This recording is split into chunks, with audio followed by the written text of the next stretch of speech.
हिमाचल में दो recruiting body है, HPPSC Himachal Pradesh public service commission और HPSSC Himachal Pradesh staff selection commission. HPPSC एक इंडिपेंडेंट और इम्पार्शल कॉन्स्टिट्यूशनल अथॉरिटी है जो कि हमारे कॉन्स्टिट्यूशन के आर्टिकल 315 के तहत 1971 में स्थापित की गई थी और ये डायरेक्ट रिक्रूटमेंट करते हैं क्लास 1 और 2 पोस्ट की डिफरेंट डिपार्टमेंट्स के लिए।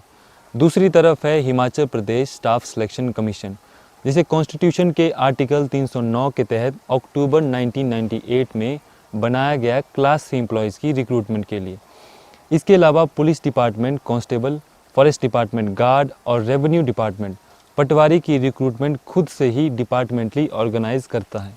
अब इन सब में एक कॉमन बात है, वो है इनका ढीला ढाला और गलतियों से भरा सिलेक्शन प्रोसीजर, जिसे आजकल कोई भी जाके कोर्ट में चैलेंज कर रहा है। इस वीडियो में मैं बात करूंगा कुछ ऐसे एग्ज़ाम्स के बारे में जिससे कमीशन की पारदर्शिता के ऊपर सवाल उठते हैं और प्रेजेंटली उठ भी रहे हैं।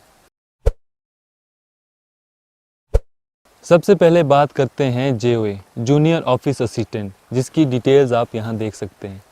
JOA की डॉक्यूमेंट वेरिफिकेशन अप्रैल में 2018 के बाद शुरू होते हैं कोर्ट केसेस होने का मेन रीज़न था HPSSC के द्वारा तैयार RNP recruitment and promotion rules का स्पष्ट ना होना, जिसमें ये क्लियरली मेंशन नहीं था कि किस इंस्टीट्यूट या यूनिवर्सिटीज़ के कंप्यूटर डिप्लोमास वैलिड है और किसके नहीं।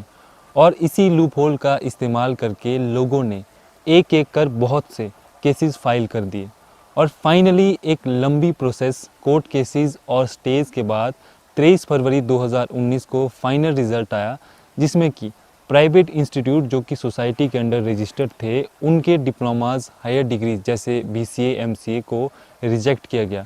फिर हाई कोर्ट ने बोर्ड को नए तरीके से RNP तैयार करने को कहा, जिसमें ये स्पष्ट हो कि एलिजिबिलिटी क्वालिफिकेशन क्या है और किन इंस्टीट्यूट के डिप्लोमास वैलिड है, जिस पर एक्ट करते हुए HPSSC ने नई RNP रूल जारी किए। 2016 में एडवर्टाइज हुई पोस्ट का रिजल्ट 2019 में जाके आया और 1156 में से 596 पोस्ट भरी गई और 560 पोस्ट वेकेंट रही, और जिसमें हज़ारों छात्रों को एलिजिबिलिटी पूरी ना कर पाने की वजह से बाहर कर दिया गया। बोर्ड की गलती की वजह से हज़ारों छात्रों को 3 साल तक का इंतज़ार करना पड़ा और लास्ट में उन्हें कुछ भी नहीं मिला। अब बात करते हैं JBT कमीशन की, जिसका पोस्ट कोड है 721 और इसे भी HPSSC वालों ने कंडक्ट किया है, जिसकी नोटिफिकेशन 23 दिसंबर 2018 को रिलीज़ की गई थी और क्वालिफाइड कैंडिडेट्स 23 दिसंबर से 22 जनवरी 2019 तक फॉर्म भर सकते थे।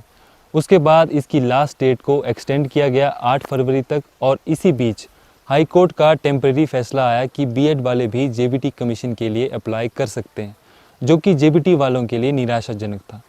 फिर 12 मई को एग्ज़ाम हुआ और रिज़ल्ट पे स्टे लगाया गया जब तक कि कोर्ट का फैसला ना आ जाए। जनवरी 2019 से अब तक JBT स्टूडेंट यूनियन ने बहुत सारे पीसफुल प्रोटेस्ट किए हैं सरकार के सामने, पर फिर भी सरकार सिर्फ उन्हें आश्वासन दे रही है और कह रही है कि मामला कोर्ट में है, हम कुछ नहीं कर सकते। रियलिटी में JBT स्टूडेंट्स के फेवर में डिसीजन आना चाहिए, क्योंकि वो इसके हकदार भी हैं। इसके रीज़न्स मैं आपको बताता हूँ। JBT और BEd करने के लिए अलग अलग एंट्रेंस एग्ज़ाम्स देने पड़ते हैं। दोनों कोर्सेज़ का सिलेबस अलग अलग होता है, दोनों की टीचिंग प्रैक्टिसेस भी अलग अलग होती है और साथ ही साथ इसका टेट भी अलग होता है। और BEd वाले तो JBT टेट क्वालिफाइड भी नहीं है, पर फिर भी ये कम्प्लीटली डिफरेंट कोर्सेज़ होते हुए इसे कोर्ट में चैलेंज किया गया। इसका कारण बिल्कुल साफ है, सरकार की शिक्षा प्रणाली और कमीशन में लूपहोल्स। अब पिछले साल की कांस्टेबल भर्ती जो कि पुलिस डिपार्टमेंट ने कंडक्ट करवाई थी, उसमें 11 अगस्त को हुए एग्ज़ाम के दौरान कांगड़ा ज़िले के पुरौड़ में 4 लड़कों को किसी और की जगह पर एग्ज़ाम देते पकड़ा गया। जब पुलिस ने इस मामले की जांच की तो ये पाया गया कि एक गिरोह है जो पैसों के लिए लोगों के एग्ज़ाम देते हैं, यहाँ तक कि इसके कनेक्शन बाहर के राज्यों से भी जुड़े पाए गए। इस इंसिडेंट के बाद एग्ज़ाम को रद्द कर दिया गया और दोबारा से एग्ज़ाम करवाया गया।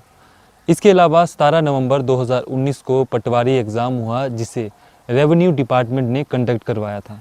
इसमें पेपर देरी से देने और सही तरीके से एग्ज़ाम सेंटर ना मिलने पर कोर्ट में केस चल रहा है और कोर्ट ने इस पर सीबीआई जांच चलाई है। और हाल ही में 16 फरवरी 2020 को हुआ हिंदी लेक्चरर पीजीटी का एग्ज़ाम, जिसे एचपीपीएससी शिमला ऑर्गेनाइज करता है, इसे भी रद्द कर दिया गया। कहा जा रहा है कि इसे फिर से करवाया जाएगा। कमीशन और डिपार्टमेंट आज तक अपनी मिस्टेक ठीक नहीं कर पा रहा है। इनके हर एग्ज़ाम में क्वेश्चन गलत होते हैं, रिपीटेड क्वेश्चंस होते हैं और प्रिंटिंग मिस्टेक्स होती है, जिसका सीधा असर स्टूडेंट्स की परफॉर्मेंस पे पड़ता है। कमीशन की कमेटी जो एग्ज़ाम का प्रोसीजर सेट करती है, एक बार भी उसे किसी भी लेवल पे रीचेक नहीं करती। अगर करती होती तो इतने सिली मिस्टेक्स तो नहीं होते। इसके साथ साथ ये एग्ज़ाम का ईयरली कैलेंडर भी रिलीज़ नहीं करते। 2020 में जाके एचपीपीएससी ने ईयरली कैलेंडर रिलीज़ किया है, लेकिन 2 एग्ज़ाम करवाने के बाद उनका ईयरली कैलेंडर भी फेल होता दिख रहा है। जब इनका मन होता है नोटिफिकेशन निकाल देते हैं और पेपर का पता नहीं होता कब होगा। वो 1 साल बाद भी हो सकता है, 1 महीने में भी। और एलाइड सर्विसेज के एग्ज़ाम में भी कुछ ऐसा ही हुआ। इस एग्ज़ाम को 2 बार एक्सटेंड किया गया, उसके बाद कैंसिल कर दिया गया। फिर एचपीपीएससी वालों ने फिर से नोटिफिकेशन निकाली और 1 महीने के अंदर एग्ज़ाम करवा दिया।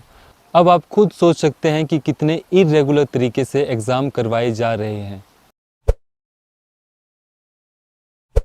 स्टूडेंट्स जो साल 2 साल से इन एग्ज़ाम्स की तैयारी करते हैं, फिर कमीशन और डिपार्टमेंट की गलतियों के कारण पेपर रद्द कर दिए जाते हैं या कोर्ट में 2-3 साल तक लटके होते हैं। मेंटली, इमोशनली और सोशली कितना प्रेशर पड़ता होगा स्टूडेंट्स के ऊपर। तो इस प्रेशर और स्ट्रेस के लिए अगर ऑर्गेनाइजेशन जिम्मेवार नहीं है तो कौन है? स्टेट में 2 रिक्रूटमेंट बॉडीज़ होने के बावजूद क्यों डिपार्टमेंट खुद ही एग्ज़ाम ऑर्गेनाइज करवाते हैं? इस पे भी जवाबदेही होनी चाहिए। मैंने पर्सनली एचपीपीएससी और एचपीएसएससी वालों को कॉल किया। हमीरपुर बोर्ड वालों का तो नंबर ही नहीं लगता और एचपीपीएससी वालों ने कॉल तो पिक किया, पर जब मैंने एग्ज़ाम प्रोसीजर के बारे में पूछा तो उन्होंने मुझे एक नंबर दिया। जब मैंने उस पर कॉल किया तो उन्होंने बताने से मना कर दिया। तब मैंने उनसे कहा कि मैं किससे पूछूं, तो उन्होंने मुझे एक और नंबर दिया जो कि चल ही नहीं रहा था। ये हालत है हमारी रिक्रूटमेंट बॉडीज़ की। तो ट्रांसपेरेंसी की उम्मीद तो आप इनसे छोड़ ही दीजिए। क्लास 3 और 4 पोस्ट में इंटरव्यू ख़त्म होने के बाद से बैकडोर एंट्रीज़ और उसमें पॉलिटिशियन का रोल लगभग समाप्त होता दिख रहा था, लेकिन लगातार एग्ज़ाम्स में इस तरह के इंसिडेंट्स स्टूडेंट्स के मन में बहुत से सवाल पैदा करता है रिक्रूटमेंट बॉडीज़ के इंडिपेंडेंट होने और उनकी निष्पक्षता पर। और साथ ही साथ सरकार भी रिक्रूटमेंट से पॉलिटिक्स करती है, जैसे इलेक्शन के वक्त बम्पर भर्तियां निकालकर, ताकि युवाओं को अट्रैक्ट कर सकें। और तैयारी करने वाले बोल नहीं पाते कमीशन के अगेंस्ट, क्योंकि वो सोचते हैं कि कमीशन उन्हें ब्लैक लिस्ट कर देगा। इस वीडियो के माध्यम से मैं बस इतना कहना चाहता हूं कि रिक्रूटिंग बॉडी और हिमाचल सरकार थोड़ी रिस्पॉन्सिबिलिटी ले अपने काम के प्रति। और अगर आपको इस वीडियो के पॉइंट्स वैलिड लगते हैं तो इसे शेयर ज़रूर कीजिए।